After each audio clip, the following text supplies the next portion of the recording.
Professor Zixnax slithered into the lecture hall, his gelatinous form jiggling with each undulation. The assembled alien students quieted down, their various appendages, tentacles, and sensory organs focusing on the front of them. This was it, the day they'd all been dreading, since enrolling in Galactic Military 101 at the prestigious University of Unified Species. "Greetings, class," Zixnax burbled, his vocal sacs inflating and deflating rapidly. "Today we begin our unit on," he paused for dramatic effect, enjoying the wave of terror that rippled through the room, human warfare. A collective groan echoed through the chamber, accompanied by the sound of several students fainting and plopping to the floor like overripe fruit. Now, Zixnax chided, his eyes talk swiveling to take in the entire class. "I know you're all excited, but please try to contain yourselves. We wouldn't want any unfortunate accidents like last year's incident with the Blorkshian student and the emergency evacuation tunnel." He gestured to a rather embarrassed-looking blob in the back row, who was currently trying to squeeze its amorphous body into a chair clearly designed for a much smaller, more solid species. Before we begin, I'm pleased to announce that we have two special guest lecturers joining us today. They come highly recommended by the Galactic Council for Interspecies Understanding and Not Getting Ourselves Killed by Deathworlders. Please welcome humans Jake Martinez and Sarah Chen.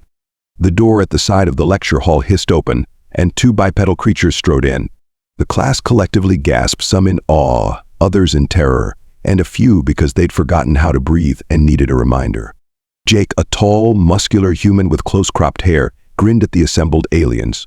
"How's it going, everyone? Ready to learn about the art of human ass-kicking?" Sarah, shorter but no less intimidating, rolled her eyes. "What my eloquent colleague means to say is, we're here to provide insight into human military history and tactics." A tentative appendage rose from the middle of the class. Zixnax nodded in its direction. "Yes, Gloopthorpe, you have a question already?" The appendage's owner, a gelatinous cube with eyes floating in its translucent body, quivered as it spoke. "Is it true that humans once waged war over a breakfast pastry?" Jake and Sarah exchanged glances, barely containing their laughter. "Ah, you must be referring to the Great Pop-Tart conflict of 2031, Jake said, his voice dripping with sarcasm. "Yes, it was a dark time in human history. Millions of toasters were lost, and the streets ran sticky with high-fructose corn syrup." Sarah elbowed him in the ribs. "Ignore him. No, we've never had a war over breakfast food, though I wouldn't put it past us." Zixnax cleared his throat, or whatever passed for a throat in his bizarre alien anatomy. "Perhaps we should start at the beginning. Humans, could you give us an overview of early human warfare?" Jake stepped forward, cracking his knuckles. The sound made several students flinching. "All right, gather round, kiddos. Let me tell you about the time a bunch of naked Greeks held off an entire Persian army with nothing but abs, sandals, and a really big wall." As Jake launched into a colorful and not entirely accurate retelling of the Battle of Thermopylae, complete with sound effects and dramatic reenactment, Sarah facepalmed in the background. This was going to be a long day.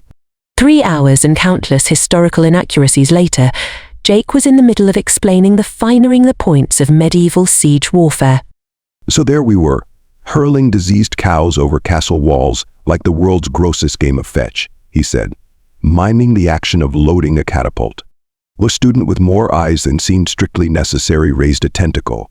"Excuse me, human Jake, but why would you throw perfectly good food at your enemies? Wouldn't it be more efficient to eat the cows and maintain your strength for battle?" Jake blinked. "Well, you see, the cows weren't for eating," Sarah interjected, shooting Jake a warning glance. "They were infected with diseases used as a form of biological warfare to spread illness among the defenders." A horrified silence fell over the classroom, broken only by the sound of one student's exoskeleton cracking under the stress. That's barbaric," exclaimed a floating gas bag near the front row, its voice a high-pitched whistle. Jake shrugged. "Hey, all's fair in love and war. And trust me, there wasn't much love going around during a siege." Zixnax's gelatinous form rippled with what might have been a shudder. "Perhaps we should move on to more modern forms of warfare." Sarah nodded, grateful for the change of subject. "Of course, let's talk about the advent of gunpowder and how it revolutionized combat." As Sarah launched into a detailed explanation of the development of firearms, Jake couldn't resist adding his own colorful commentary. And then some genius was like, "You know what would make this exploding death tube even better? If it could shoot a lot of little exploding death pellets instead of one big one." And thus the shotgun was born. A collective gasp rose from the class. One student, a being composed entirely of crystalline structures, actually shattered in shock, its fragments tinkling to the floor.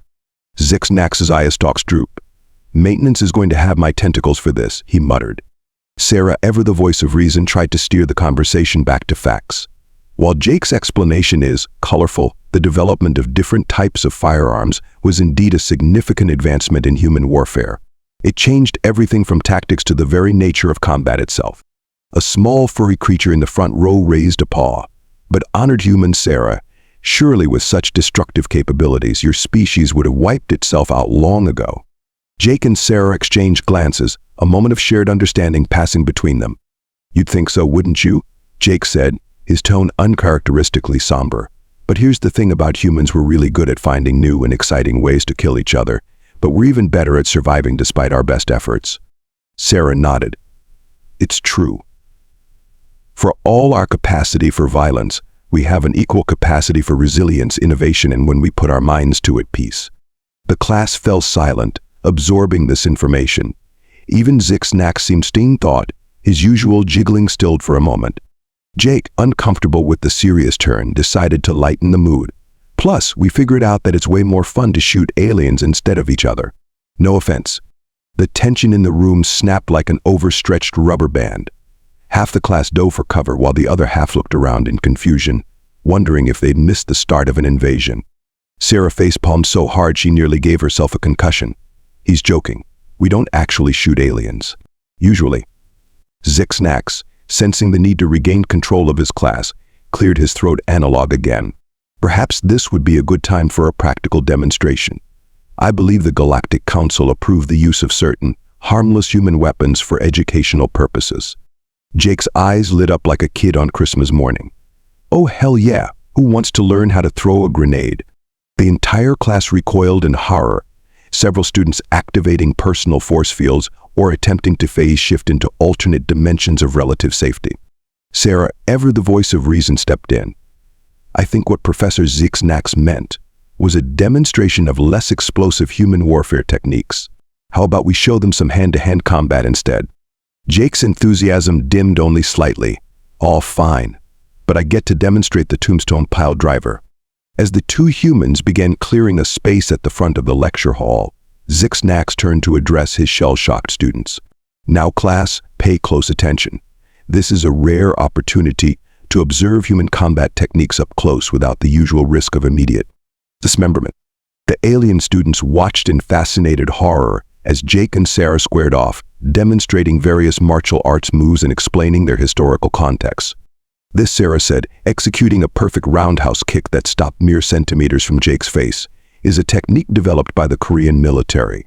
It's designed to incapacitate an opponent quickly and efficiently. Jake nodded, seemingly unperturbed by the foot hovering near his nose. "And this," he said, grabbing Sarah's leg and using it to flip her onto her back, "is what we call improvising." Sarah, now flat on the floor, glared up at him. "That wasn't part of the demonstration, Jake." He grinned, offering her a hand up.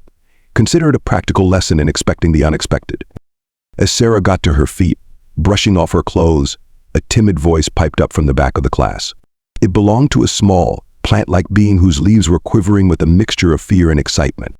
"Excuse me, honored humans, but is it true that your species once harnessed the power of the atom itself as a weapon?" The room fell silent, every alien eye or sensory organ equivalent fixed on Jake and Sarah. Even Zixnax seemed to hold his breath, which was quite a feat considering his lack of lungs. Jake and Sarah exchanged a long look, years of shared history and unspoken understanding passing between them in an instant.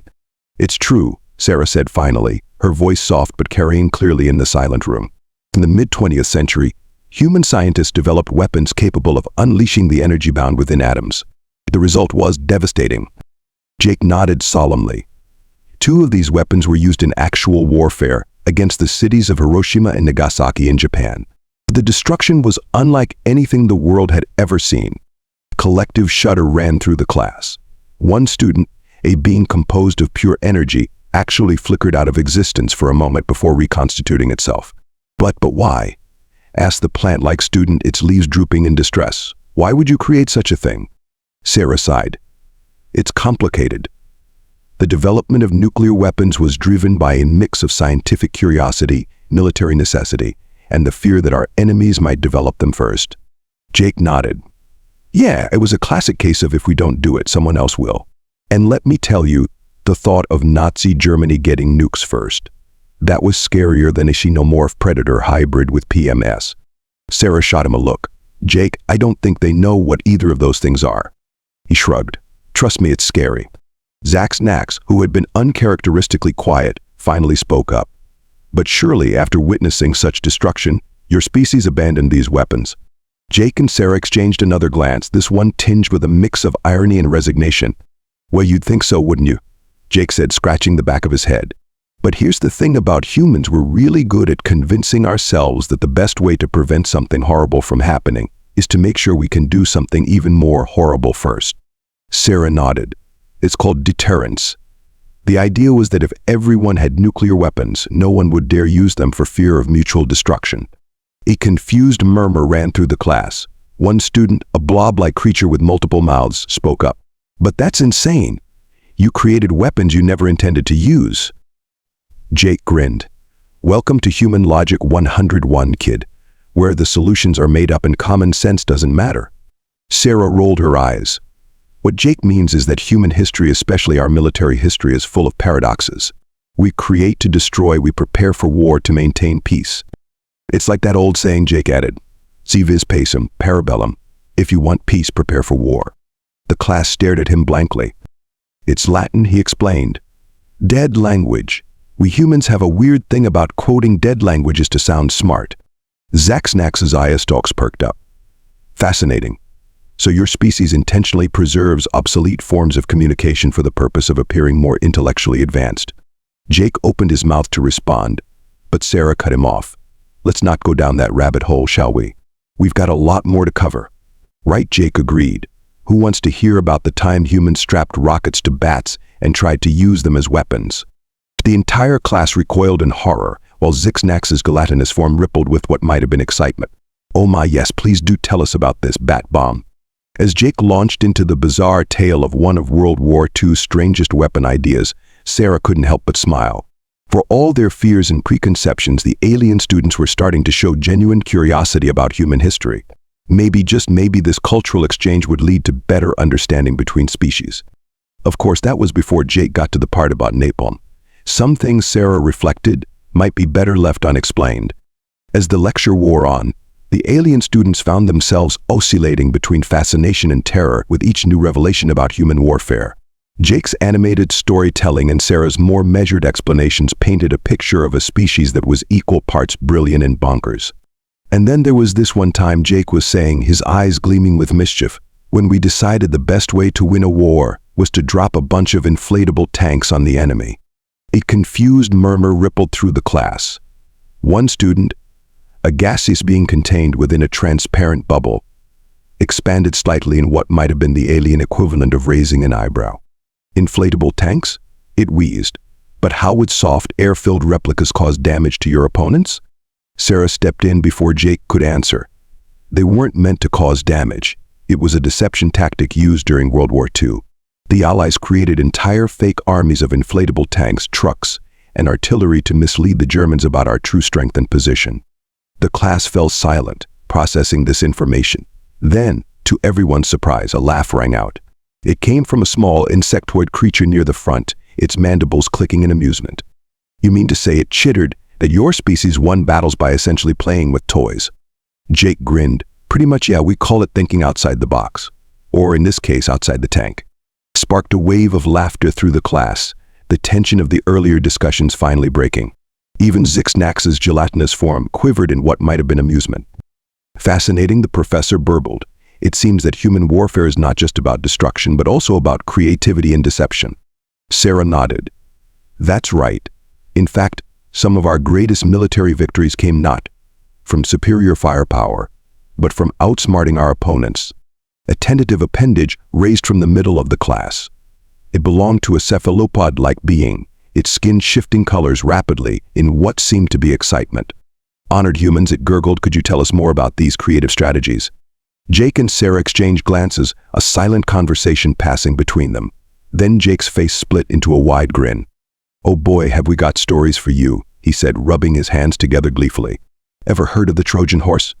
As Jake launched into a colorful and slightly embellished retelling of the ancient Greek strategy, complete with dramatic reenactment, Sarah couldn't help but smile. For all his brashness, Jake had a way of making history come alive. It's ote. Jake was saying, gesturing wildly, a bunch of Greeks stuffed inside this giant wooden horse, trying not to sneeze or fart or do anything that might give away the fact that this gift was actually full of very uncomfortable, very stabby soldiers. The alien students were hanging on his every word, their various sensory organs fixed on Jake with rapt attention. Even Zix-Nax had ceased his usual jiggling, his eye stalks focused intently on the human. And then what happened? Chirped an avian-like student, its feathers ruffling with excitement. Jake grinned. Well, the Trojans, being the trusting souls they were, decided to wheel this massive horse right into their city. Because who doesn't love a giant, suspicious wooden animal as a present, right? Sarah rolled her eyes but couldn't hide her smile. What Jake is trying to say is that the Trojan horse was a clever ruse. Once inside the city walls, the Greek soldiers emerged at night and opened the gates for their army. And bam! Jake exclaimed, clapping his hands together loudly.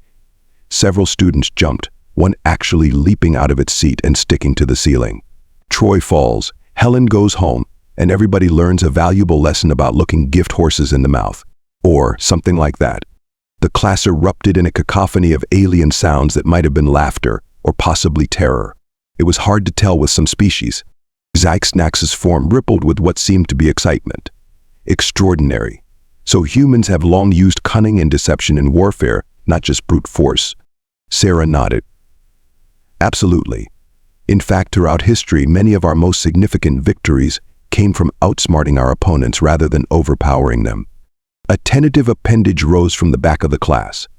It belonged to a being that looked like a sentient crystal formation.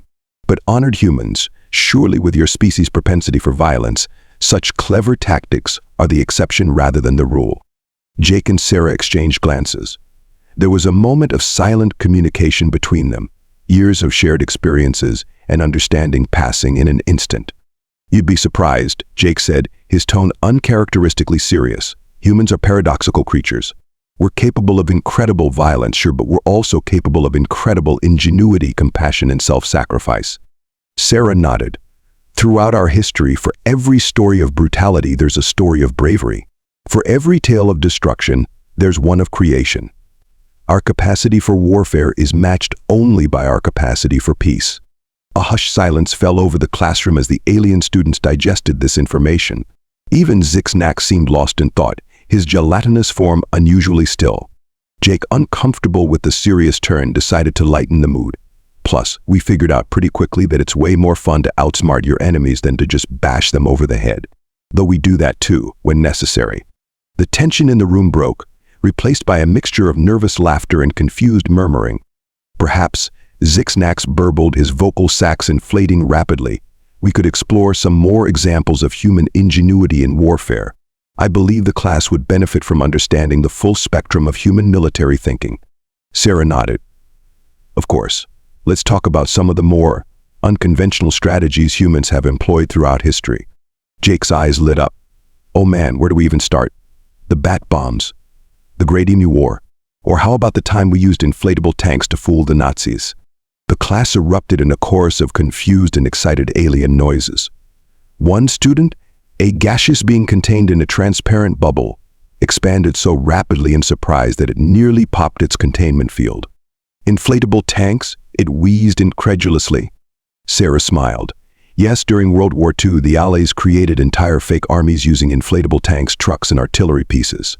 It was part of an elaborate deception to mislead the Germans about our true strength and positions. Jake nodded enthusiastically. Yep, we basically won battles by playing with the world's most dangerous balloon animals. The class fell silent for a moment, processing this information. Then, to everyone's surprise, a laugh rang out. It came from a small, insectoid creature near the front, its mandibles clicking in amusement.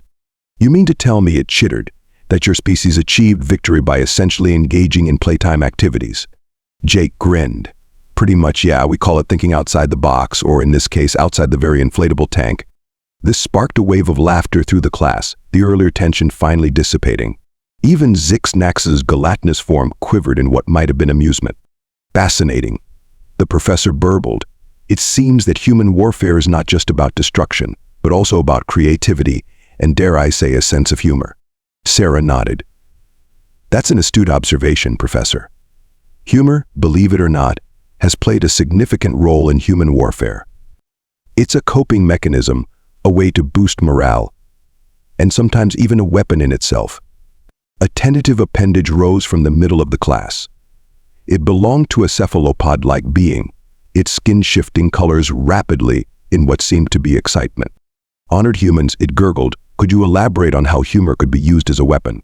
The concept seems paradoxical. Jake and Sarah exchanged glances, a mischievous glint in their eyes. Oh boy, Jake said, rubbing his hands together gleefully. Have you ever heard of psychological warfare? Because let me tell you, there's nothing quite like confusing the enemy to death. As Jake launched into a colorful explanation of various psychological warfare tactics, complete with anecdotes that range from the clever to the absurd, Sarah couldn't help but marvel at the scene before her. Here they were, two humans, teaching a class full of aliens about the intricacies of human warfare. And somehow, against all odds, it was fun. To the alien students, once terrified of the very idea of human combat, were now engaged and curious. They asked questions, laughed at Jake's jokes, even when they didn't quite understand them, and seemed genuinely interested in understanding the complex, often contradictory nature of human military history. As the lecture continued, covering everything from ancient battle strategies to modern cyber warfare, Sarah realized something important. This wasn't just about teaching aliens about human warfare. It was about bridging the gap between species, about fostering understanding, and maybe, just maybe, paving the way for a more peaceful galactic future. But of course, that was before Jake decided to demonstrate the proper technique for a flying tackle. Something, Sarah reflected as she watched her colleagues sail over the first row of alien students, were probably better left to the imagination. But then again, that was humanity in a nutshell, wasn't it? Always pushing boundaries, always surprising, for better or for worse. And as she looked out at the mix of terrified and awestruck alien faces, Sarah couldn't help but feel a surge of pride. They might be Deathworlders, they might be scary and unpredictable, but humans were also teachers, explorers, and bridge builders. Even if those bridges sometimes involved inflatable tanks and flying tackles. As the class neared its end, Zixnax's gelatinous form quivered with what might have been excitement, or possibly indigestion. It was hard to tell with gelatinous life forms. Well, class, the professor burbled, his vocal sacs inflating rapidly, I believe we've all learned a great deal today about human warfare. Are there any final questions for our esteemed guests? A forest of appendages, tentacles, and other assorted alien limbs shot into the air. Jake and Sarah exchanged amused glances. Looks like we've got time for one more, Sarah said. How about you? She pointed to a small, shimmering being near the back that looked like a sentient aurora borealis. The creature's lights pulsed in what might have been nervousness. Honored humans, it chimed in a voice like tinkling crystals. After learning about your species' capacity for both incredible violence and remarkable ingenuity, I find myself confused. Are you to be feared or admired? A hush fell over the classroom. Even Jake, usually quick with a quip, seemed to be considering his words carefully. Finally, Sarah spoke. That's an excellent question, she said, her voice soft but carrying clearly in the silent room. And the honest answer is both, and neither. Jake nodded, for once looking serious. Humans are complicated, he added. We're capable of great destruction, sure, but also great creation. We've waged terrible wars, but we've also made incredible sacrifices for peace. The truth is, Sarah continued, we're not so different from any other species in the galaxy. We're just more intense about everything we do, for better or worse. Jake grinned. Yeah, we're like the universe's adrenaline junkies. We do everything at 110%, whether it's fighting or peacekeeping or, well, anything really. The aurora borealis being pulsed thoughtfully. So you're saying that humans are essentially the galaxy's exciting but slightly unstable friend. A ripple of alien laughter, or what passed for laughter among various species, ran through the classroom. Even Zixnax's gelatinous form wobbled in what might have been amusement. Do you know what? Jake said, chuckling.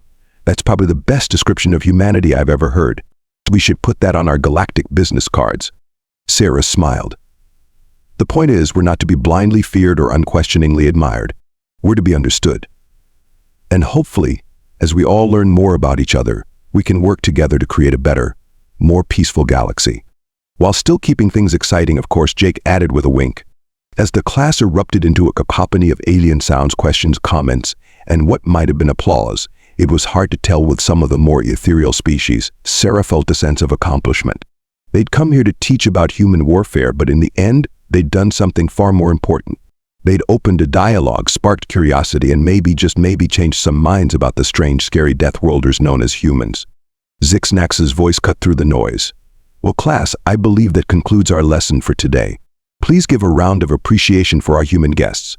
The classroom filled with a bizarre mix of sounds as each species expressed gratitude in their own unique way. There were whistles, clicks, glows, scents, and even gravitational fluctuations from some of the more exotic life forms. As Jake and Sarah prepared to leave, a small plant-like being approached them, its leaves quivering slightly. Ignored humans, it rustled softly. I must confess, when I first learned we would be studying human warfare, I was terrified. But now I find myself curious to learn more about your species. Jake grinned, reaching out to gently pat one of the being's leaves. That's the spirit, little buddy. Keep that curiosity alive, and who knows, maybe one day you'll be the one teaching a class about humans. The plant being's leaves perked up noticeably. Do you really think so? Sarah nodded. Absolutely. In fact, that's what we humans do best, inspire others to reach for the stars. Sometimes literally. As they walked out of the classroom, leaving behind a buzz of excited alien chatter, Jake turned to Sarah with a smirk. So, same time next week. I was thinking we could cover the Great Emu War. Really show them the highs and lows of human military history. Sarah laughed, shaking her head.